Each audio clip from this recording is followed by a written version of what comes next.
वह कहते हैं ना कि माँ बाप तो बच्चों के लिए देवता ही होते हैं।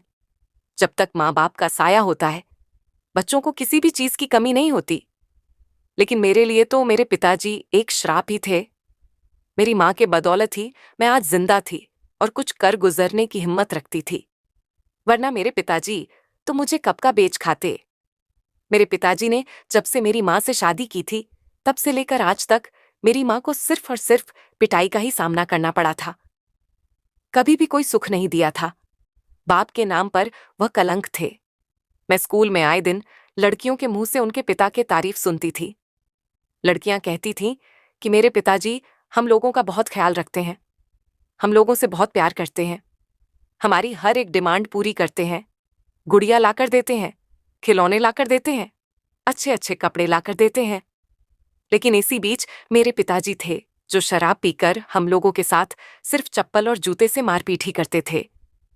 उन लोगों की बातें सुनकर मुझे अंदर ही अंदर बहुत गुस्सा आता था कि भगवान ने मेरे पिताजी को ऐसा क्यों बनाया, मेरी माँ को इतने दुख दे रखे थे। लेकिन एक औलाद को तो कोई बाप अपनी दुख नहीं देता। लेकिन मेरे बाप को तो फर्क भी नहीं पड़ता था कि मैं उनकी बेटी हूं। उन्हें तो बस अपनी शराब से प्यारा कुछ भी नहीं लगता था। लेकिन खैर, धीरे धीरे मेरी जिंदगी में अजीबो गरीब मोड़ आते गए। हम लोगों का जीवन यापन कैसे हो रहा था, किस हालातों से मेरी माँ कर रही थी, ये मेरी माँ के अलावा कोई नहीं जानता था। मेरे घर के हालात बहुत खराब थे। ऐसे हालातों में गुजारा करना बड़ी ही मुश्किल से हो रहा था। हम लोग गांव में रहा करते थे। मेरे दादा दादी की मौत हो चुकी थी, लेकिन मेरे पापा बड़े ही हरामखोर थे।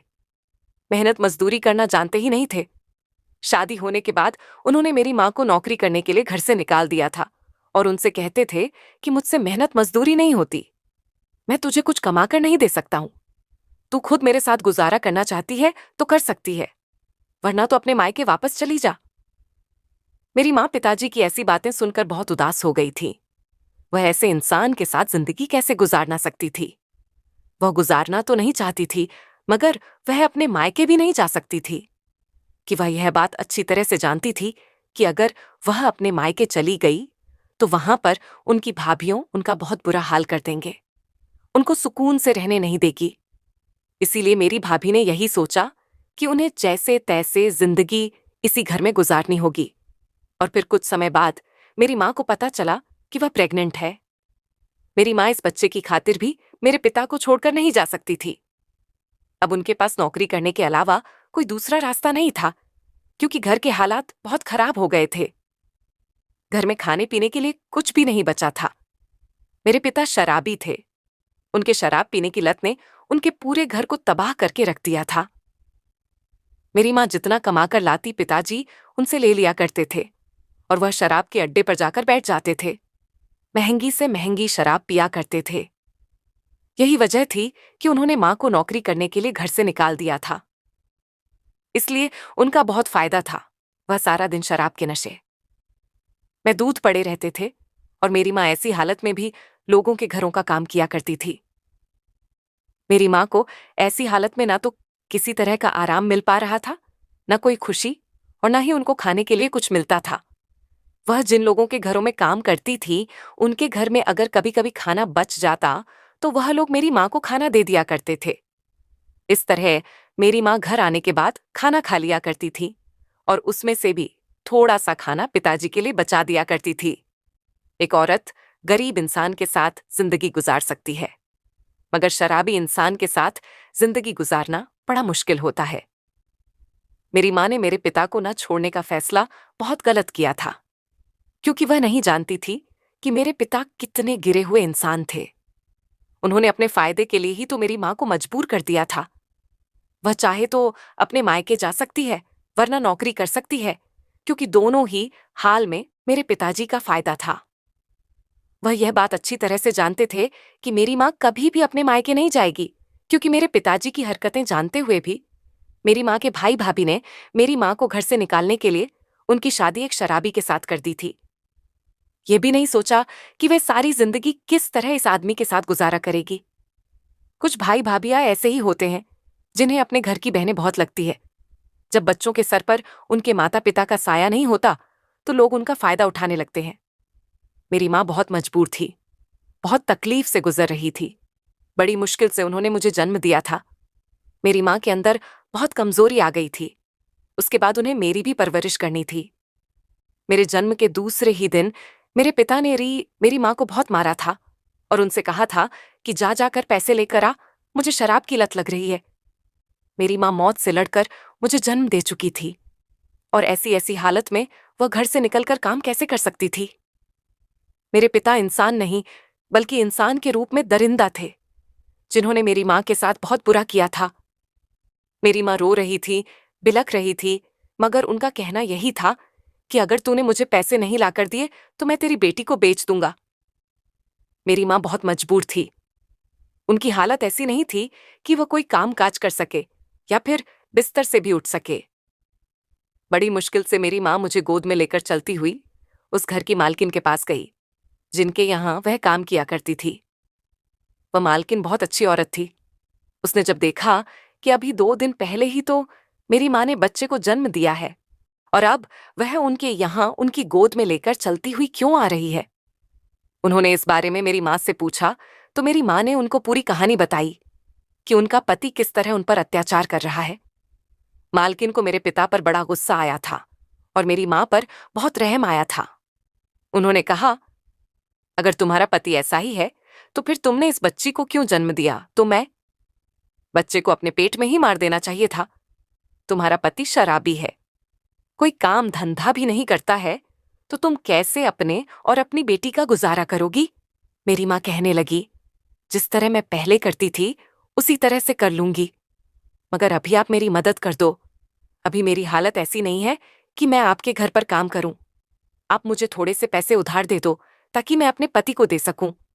मैं काम करके आपके सारे पैसे वापस लौटा दूंगी मालकिन के। मैं लगी, अच्छा ठीक है, मैं तुम्हारी मदद करने के लिए तैयार हूं। उन्होंने मेरी माँ को थोड़े से पैसे दे दिए और मेरी माँ ने ले जाकर वह पैसे मेरे पिता को दे दिए।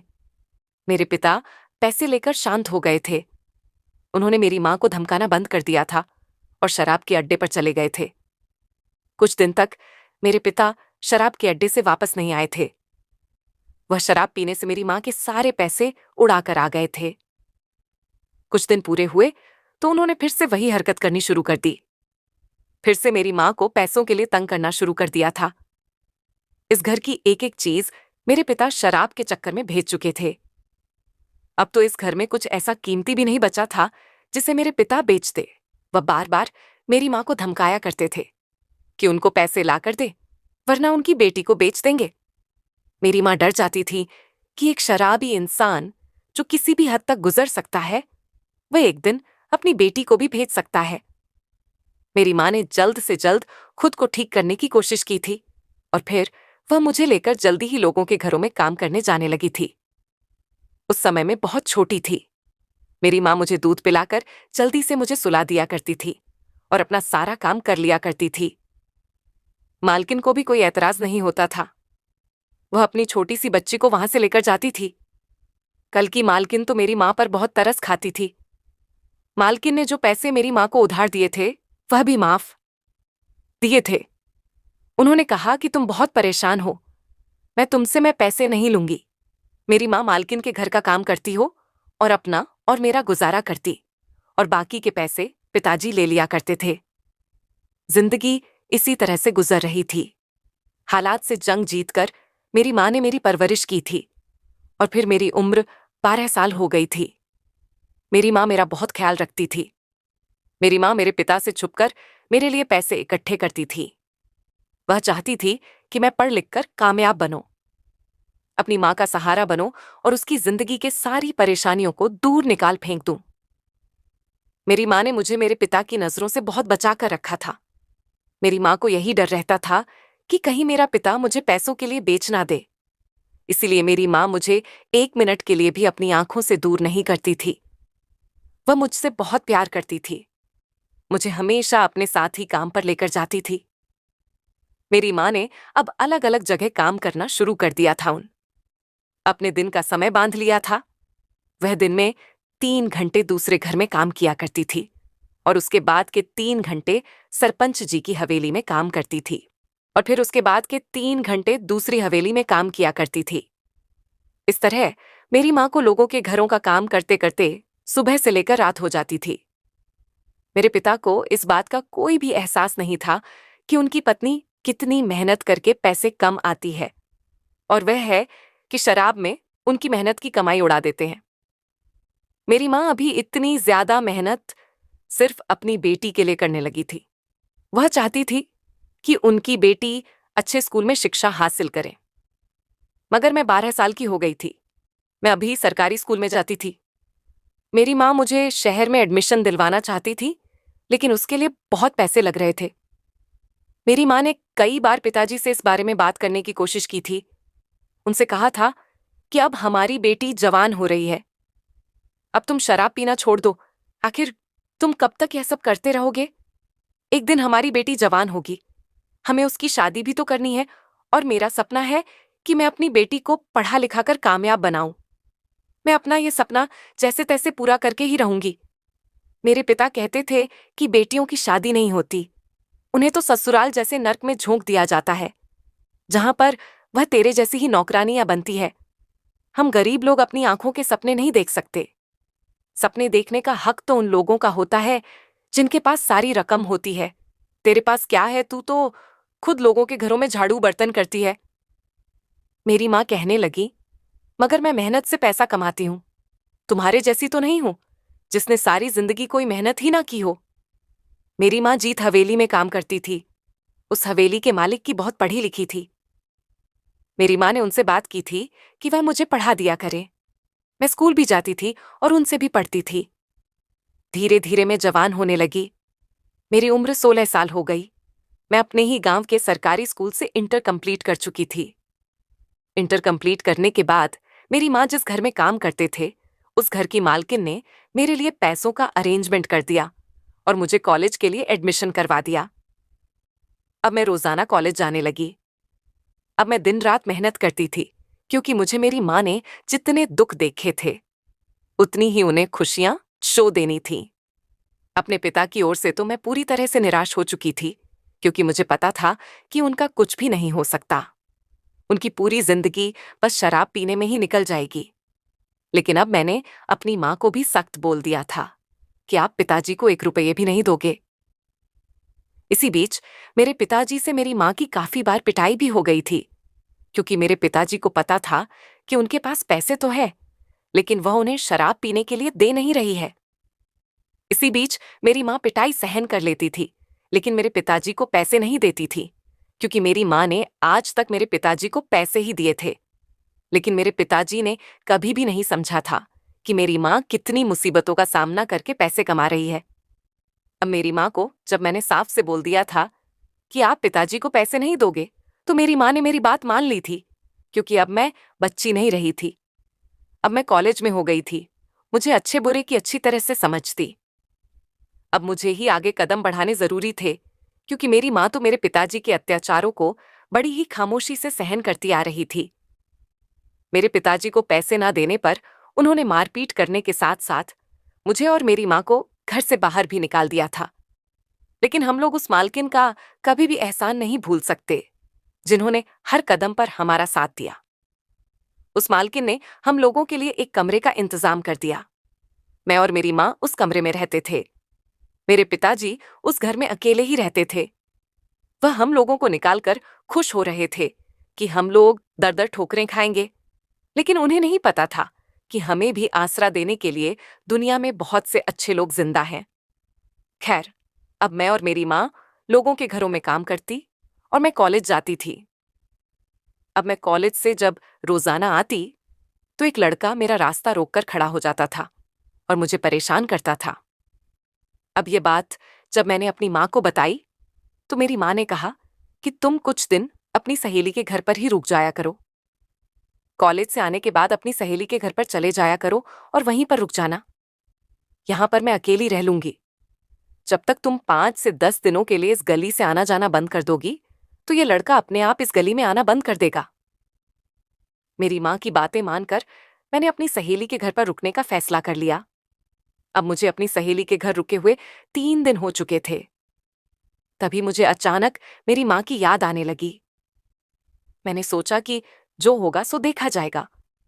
मैं सीधा बिना कुछ बताए अपनी माँ से मिलने के लिए उनके कमरे पर आई तो मैंने देखा कि मेरी माँ कुछ लड़कों के साथ वह सब कर रही थी और उनकी आंखों में आंसू थे। मुझे तो विश्वास ही नहीं हो रहा था कि यह सब क्या हो रहा है। मेरी माँ ने जब देखा कि मैंने ये सब कुछ देख लिया है तो उनके तो पैरों से जमीन ही खिसक गई, क्योंकि इससे बड़ी शर्म की बात क्या होगी। वह लड़के वहां से भाग निकले। मैंने अपनी माँ को कपड़े पहनाए और कहा कि माँ, ऐसी आपको क्या मजबूरी आन पड़ी। कहीं ना कहीं मुझे अपनी माँ से नफरत भी हो रही थी, लेकिन कहीं ना कहीं मुझे उन पर विश्वास भी था। तभी उन्होंने कहा कि तुमसे कुछ भी छुपा नहीं है। दरअसल तुम्हारे पिताजी मेरे घर पर आए थे जब तुम कॉलेज चली गई थी। उन्होंने कहा कि तुम लड़कों के साथ धंधा करो और बदले में वह उनसे पैसे ले लेंगे। अगर मैंने ये सब नहीं किया तो वह तुम्हें जान से मार देंगे, और मुझे डर है कि तुम अकेली कॉलेज जाती हो। अगर तुम्हारे साथ उन्होंने कुछ गलत कर दिया तो मैं किसके सहारे जीऊंगी। इसीलिए मैं हर रोज यह सब करती थी। इसीलिए तो मैंने तुम्हारी सहेली के यहां तुझे रुकने के लिए कहा था, ताकि तू इन सब से बची रहे। अब मेरी माँ के मुंह से यह सब सुनकर मुझे मेरे पिता पर बड़ा ही गुस्सा आया। मुझसे कुछ भी सहन नहीं हुआ। मैं सीधा पुलिस स्टेशन चली गई। मेरी माँ ने मुझे रोकने की कोशिश तो बहुत की, लेकिन मैं नहीं रुकी और अपने पिता को गिरफ्तार करवा दिया। पुलिस इंस्पेक्टर काफी अच्छा इंसान था। उसने मेरी प्रॉब्लम को समझा और मेरे पिताजी को कड़ी से कड़ी सजा सुनाई। अब दिन रात मेहनत करके एक अच्छी नौकरी लग चुकी थी और अपनी माँ को खुशियां दे रही थी। तभी एक रोज मैं बैठी अपनी माँ से कह रही थी कि माँ, अगर उस दिन मैं हिम्मत करके पुलिस स्टेशन ना जाती तो ना जाने आप और कितने पिताजी के जुल्मों को सहन करते रहते। धन्यवाद। अगर आपको मेरी कहानी पसंद आती है तो कृपया चैनल को लाइक, सब्सक्राइब, शेयर करें।